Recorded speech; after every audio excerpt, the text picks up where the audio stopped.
বাবা রে বাবা, আমি তোমার কাছে মাপ চাই বাবা, আর বাঁচি দেখবার অনেক শখ। আমি তোমার এই কারণে কিংবা কারণে বহুত ফেরা দিছি বহুত টাইমে। তোমার কাছে একটা রিকোয়েস্ট থাকবো বাবা, আমি তোমার জেলে পর্যন্ত হারাইছি, অন্তত পক্ষে আরে ফের আল্লাহ বলে মাফ করে দিও বাবা। মুরব্বী, এসব বলবেন না মুরব্বী, আমি অনেক অন্যায় করেছি মুরব্বী। আমার জীবনে অন্যায়ের শেষ নাই। চাঁদাবাজি, জুলুম, অত্যাচার কি না করেছি মুরব্বী। আমি আপনাকে অনেক কষ্ট দিয়েছি মুরব্বী। আপনি মুরব্বী আমাকে ক্ষমা করে দেন। আমি সাধারণ মানুষ হিসাবে বাঁচতে চাই।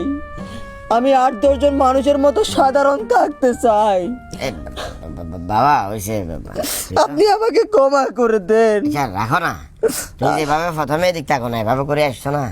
আমি যে 12টি বাংলা ছবির ভিতরে দেখতাম গুন্ডারা ঠিক এভাবে এই যে দিক থাকো এভাবে করে একটা লোক দিয়ে এরপরে মারি গেলে আমি মনে করছিলাম তুমি আমার মারি ফেলা আছো।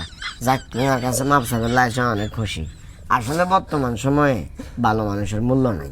তুমি চাইলেও যে বালা চলতে পারবা ব্যাপারটা এমন না, কিন্তু তুমি যে সিদ্ধান্তটা লইছো এটা অবশ্য ভালো সিদ্ধান্ত।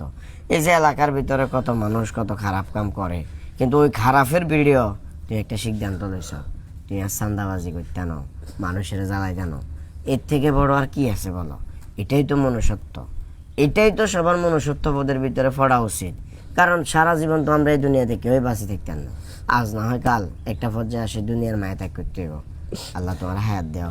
আমি অনেক খুশি হয়েছি মুরব্বী, আপনার কাছে আমি একটা আশা ভরসা নিয়ে আসছি। কি আশা? মুরব্বী, আপনার মেয়েকে আমার খুব পছন্দ হয়েছে। আমি আপনার মেয়েকে বিয়ে করতে চাই। ইয়াদব এত বড় গুদ্দা ধরে দিছে কনে? তুই মনে করছিলি মানে আর শরীরের অবস্থা খারাপ, আরেকজনের পিছন বেলার হিললে বলি তুই আর মাইনের কথা কইলে ফট করে রাজি হয়ে যাবো। কাল জারি আমি করস, তুই বেয়াদবি কনে গেছে তোরে? মুরব্বী, আপনার ব্যাপারটা আমি বুঝলাম না মুরব্বী। চান্দা ভাই, আই এম চান্দা ভাই। কি ভালো হইতে চাইছি, ভালো হইতে দিবেন না? আমি একটা কথা বলি, কোন এক কবি বলে গিয়েছিল, মন্ত্র শিখবা হাপের, বুদ্ধি শিখবা বাপে।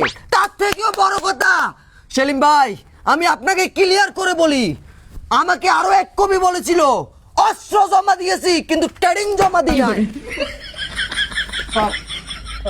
আপনার মেয়েকে কি সুন্দরভাবে বুঝাই দিবেন? ইয়ানে তোমার অস্ত্র। মুরব্বী, ভালো ভালো চাইছিলাম, দিলেন না, আবার আমাকে খারাপ হইতে হবে? আমি কি জোর করে আপনার মেয়েকে চাইছি?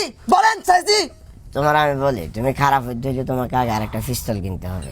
যা, একটা খেলনার পিস্তল কিনে এরপরে মরলে। হ্যাঁ মুরব্বী, খেলার প্রতি তুমি খেলনার পিস্তল মূলত ভাবলে তো হয়তো কোনো সময় দেখিনি। এই যে এক টুকরা আর একটু শালার বেছেন বেলা। না না বুঝলাম না। লাঠি মারবো শালা, গাড়ি যা। আজকে দাম দিলেন না তো আমি আসবো। চান্দা ভাই হারাই না, চান্দা ভাই আসবে, আপনার মেয়েকে তুলে নিয়ে যাবে। ইস, আমি বলে আয় হায় হায় হায়।